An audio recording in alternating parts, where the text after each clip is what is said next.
Olá a todos, a paz de Deus seja com todos. Espero que realmente todos estejam a passar um bom tempo e aqueles que estão forçados a ficar em casa estejam a aproveitá-lo da melhor maneira. Quero trazer até vocês uma palavra de Deus para o vosso coração e vamos ler um texto que servirá então de base para esta palavra que eu quero trazer até vós. E encontra-se na Epístola do Apóstolo Paulo a Tito, no capítulo 2, versículos 11 a 14, e assim podemos ler. Porque a graça de Deus se há manifestado, trazendo salvação a todos os homens, ensinando-nos que, renunciando à impiedade e às concupiscências mundanas, vivamos neste presente século sóbria, justa e piamente, aguardando a bem-aventurada esperança e o aparecimento da glória do grande Deus e nosso Senhor Jesus Cristo, o qual se deu a si mesmo por nós para nos remir de toda a iniquidade e purificar para si um povo seu especial, zeloso de boas obras. Amém? É daqui a palavra do nosso Deus, que serve para então base da nossa meditação deste dia. E aqui fala a respeito da manifestação da graça de Deus, e o tema que eu trago para vocês é exatamente este: o tríplice propósito da manifestação da graça de Deus. O que é a graça de Deus? A graça de Deus é um aspecto do amor de Deus.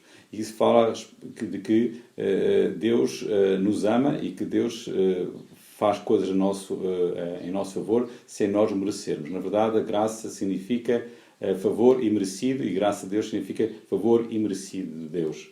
E esta graça se tem manifestado, isto ela se tem revelado, se tem apresentado, se tem mostrado ao homem, e com um propósito tripartido, isto é, com três aspectos em vista que compõem esse propósito e que se interligam e são sequenciais, isto é, um virá atrás do outro, não é? Digamos, o segundo na sequência do primeiro e o terceiro na sequência, então, digamos, dos anteriores, não é? E qual é que é o primeiro aspecto do propósito da manifestação da graça de Deus? Salvação. Nós lemos aqui então, e releio para vocês, que a graça de Deus se há manifestado trazendo salvação a todos os homens. Então, o primeiro aspecto do propósito da manifestação da graça de Deus é a salvação que Deus oferece aos homens sem o homem merecer. É uma salvação que Deus oferece a todos os homens, isto é, Deus dá a possibilidade e torna possível a todos os homens serem salvos. Deus não tem um número restrito e escolhido de pessoas para salvar. Não, Deus quer salvar a todos os homens. É bem claro, a palavra de Deus quando diz que realmente Deus quer que todos sejam salvos. Isto nós encontramos na primeira epístola do apóstolo Paulo a Timóteo, no capítulo 2, fala lá exatamente que Deus quer que todos os homens sejam salvos. Então Deus pretende, Deus deseja, Deus quer que realmente todos conheçam a sua salvação, experimentem a sua salvação na sua vida. Salvação que significa perdão dos pecados, significa também salvação da condenação eterna. Deus não quer que nenhum dos homens se perca, Deus não quer que nenhum homem possa realmente perecer eternamente. O que Deus pretende, o que Deus deseja, isto por causa do muito amor com que Ele ama toda a criatura humana, Ele quer salvar a todos nós. E, portanto, Deus não tem, de forma alguma, um grupo previamente selecionado e que a salvação só visa esses. Também é verdade que aqui, ao dizer o texto que Deus traz a salvação a todos os homens, não significa que todos são logo automaticamente salvos. Não, há necessidade do homem poder corresponder a esta graça maravilhosa, e na verdade o apóstolo Paulo também em 2 Coríntios capítulo 6 fala lá que nós não façamos da graça de Deus algo vão, algo que realmente caia em saco roto. Não, de maneira alguma. O que Deus pretende, e Deus se tem esforçado exatamente nesse sentido, empenhado na salvação do homem por todos os milénios, não é? Ao ponto de chegar a dar o seu máximo, o seu próprio Filho Jesus Cristo, para vir dar a sua vida em resgate das nossas almas. E, portanto, então, o que Deus agora espera é que nós demos a melhor resposta, uma resposta positiva a esta salvação. Mas lembrando aqui que realmente ela não é automática. Deus trouxe, Deus manifestou a sua graça, trazendo a salvação a todos os homens, no sentido que Deus oferece a possibilidade, dá a possibilidade e oferece a oportunidade dos homens serem salvos. Mas os homens, e cada um de nós, tem que dar por si, por sua vontade, né, uma resposta positiva, livre, individual também, e portanto, então dizer sim, estender a mão a essa salvação para que realmente ela possa ser efetivada nas nossas vidas. E ao dizer que realmente Deus manifesta a sua salvação, ou há manifestado a sua salvação a todos os homens, isso significa que todos nós somos pecadores e não podemos nenhum de nós dizer que não o somos, porque realmente, e se formos honestos para connosco e se pusermos a nossa mão na nossa consciência, nós admitimos e temos que o fazer realmente, temos que admitir que nós somos pecadores, que nós somos errados, que nós temos falhado, que nós temos transgredido a lei de Deus, que nós não temos feito aquilo que realmente Deus pretende, Deus requer de nós. Nós temos que realmente admitir que temos transgredido a sua lei moral, temos transgredido a sua lei, os seus mandamentos, as suas regras, os seus princípios. E a Bíblia é muito clara também a falar-nos que todos pecaram e destituídos estão da glória de Deus, e que não há um justo nem um sequer, e portanto nós somos todos pecadores, e é a necessidade nossa então de sermos salvos e precisamos dessa salvação e fazemos bem e temos necessidade de o fazer para o nosso bem, para o nosso bem eterno, realmente aceitar e estender a nossa mão e abraçar esta salvação. Este é o primeiro aspecto, então, do propósito, do tríplice propósito da manifestação da graça de Deus, é a salvação das nossas vidas, que, como eu já disse, significa nós sermos perdoados e nós sermos salvos da condenação eterna, da perdição eterna. O segundo aspecto do propósito, deste tríplice propósito da manifestação da graça de Deus, é mudança na nossa vida. É uma transformação do nosso viver. É exatamente aquilo que nós falamos de conversão. Aqui nós lemos, então, temos lido e releio no versículo 12, Tito, capítulo 2, ensinando-nos, portanto, a graça de Deus se manifestou a todos os homens, e se tem manifestado, ensinando-nos que, renunciando à impiedade e às concupiscências mundanas, vivamos neste presente século sóbria, justa e piamente. Então aqui fala de transformação, e a graça de Deus tem este poder. Quando o homem abraça a salvação oferecida pela graça de Deus, essa graça também passa a habitar dentro de si e ela é uma graça transformadora. Ela ensina-nos, que significa que ela move-nos, impulsiona-nos, leva-nos realmente a uma mudança, uma transformação do nosso ser, do nosso viver, dos nossos valores, dos nossos princípios. É uma mudança, uma transformação que não é externa, mas algo que acontece no interior do ser humano, acontece no seu coração, na sua vontade, nos seus desejos, e que o move realmente a viver de um modo bem diferente do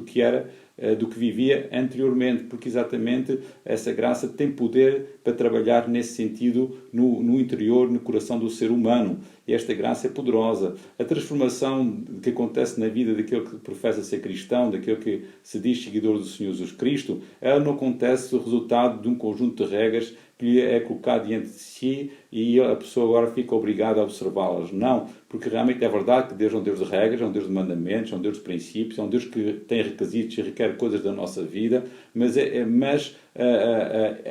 a vivência de tudo isso, o cumprimento de tudo isso só é possível quando realmente nós damos lugar à graça de Deus, porque senão será uma coisa que nós viveremos de um modo externo, mas que será de passagem e será muito pesaroso, será muito doloroso, porque é verdade, temos que realmente reconhecer isso. Há coisas que Deus exige de nós que são-nos muito difíceis e complicadas, mas isso tem a ver e resulta do facto de nós estarmos fragilizados, estarmos corrompidos pelo pecado, que realmente impossibilita-nos de realmente nós vivermos aquilo que realmente Deus pretende e Deus requer da nossa vida. Mas quando realmente nós somos salvos, quando nós aceitamos essa salvação trazida pela graça e essa graça passa a habitar dentro de nós, então será de modo muito fácil realmente nós passarmos a viver de acordo com aquilo que é a vontade de Deus. E então é uma transformação que nos leva mesmo nós a renunciar.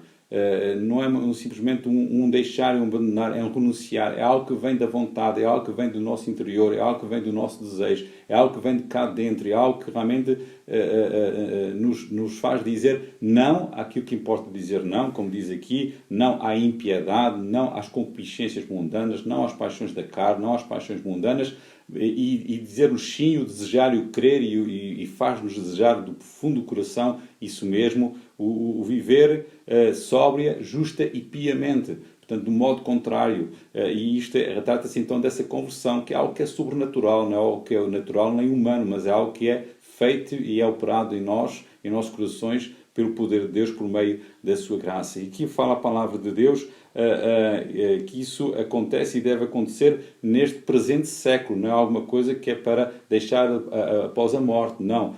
Já nesta vida e já neste presente século nós devemos, precisamos e será uma realidade vivida na nossa vida se a graça de Deus estiver presente na nossa vida. Não é algo que é forçado, não é algo que tem a ver com um cardápio apresentado pela Igreja, pela religião, não, é algo que realmente é operado no nosso coração, na nossa vontade, nos nossos desejos, então, e que nos converte e opera esta mudança.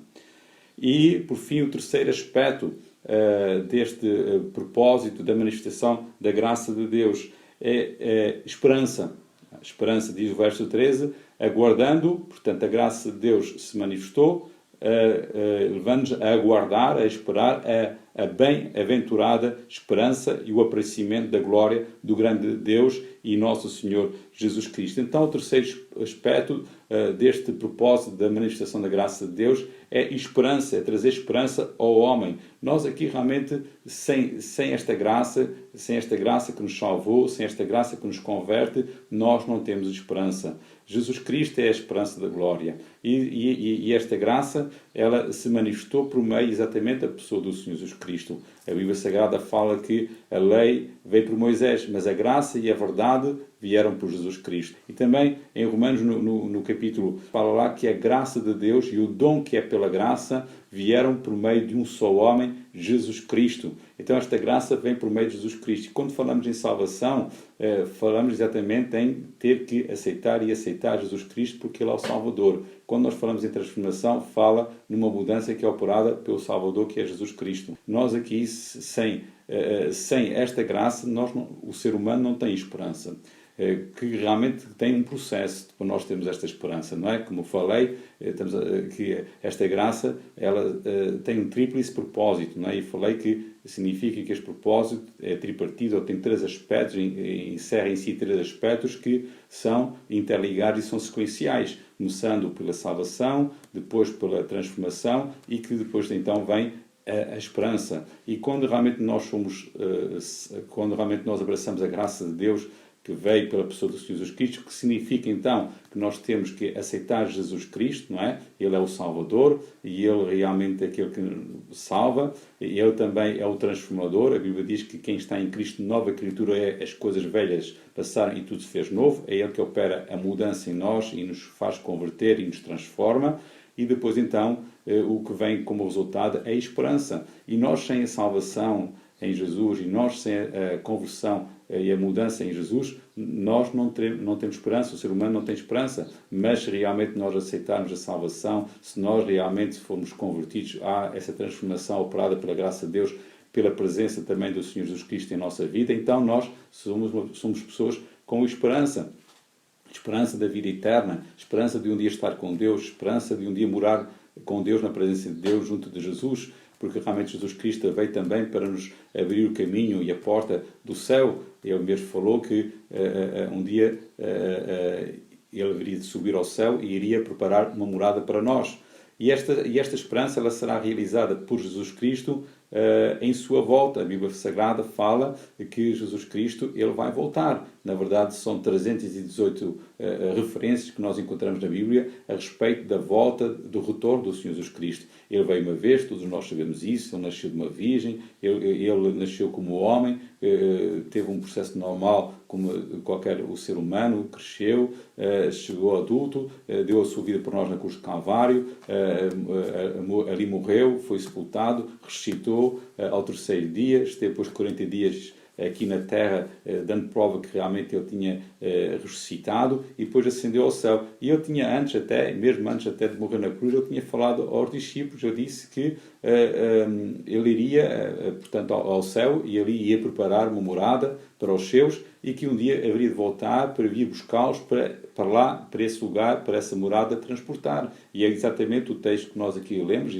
este versículo bíblico, no versículo 13 do capítulo 2 da Epístola a Tito, diz lá: aguardando a bem-aventurada esperança e o aparecimento da glória do grande Deus e nosso Senhor Jesus Cristo. Então Jesus vai voltar e vai retornar para vir buscar o seu povo, para vir buscar os seus, para vir buscar aqueles que exatamente um dia abraçaram a salvação oferecida pela sua graça, aqueles que realmente são, pela graça de Deus, transformados, há uma mudança, há uma conversão, então um dia ele virá buscar esses e os vai transportar para o céu. E esses aí o aguardam. Nós o aguardamos Jesus a sua volta, que a Bíblia fala, e ele mesmo Jesus falou, que isso poderá acontecer a qualquer momento, certo? E também é verdade que, de algum modo, nós também pela Bíblia Sagrada aprendemos que há um certo ambiente, há um certo conjunto de situações que ocorrerão na humanidade, sobre a face da Terra, que mostrarão que essa volta terá que ocorrer a qualquer instante, necessita de acontecer. E nós também estamos exatamente observando isso à nossa volta.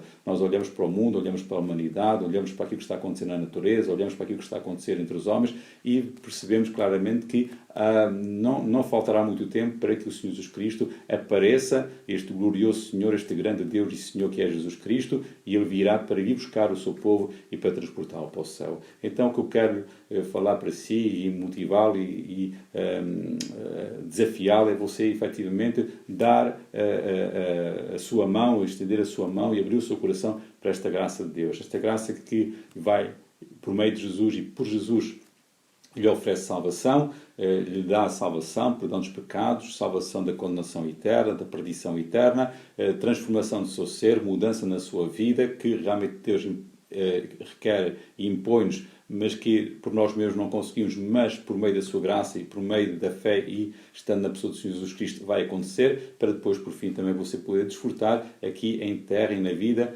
neste presente tempo, esperança, o que realmente se torna realmente um ânimo para a nossa vida, quando nós vemos um mundo que está em ruína e cheio de problemas, de dificuldades e quando realmente nos dá a perceber que o melhor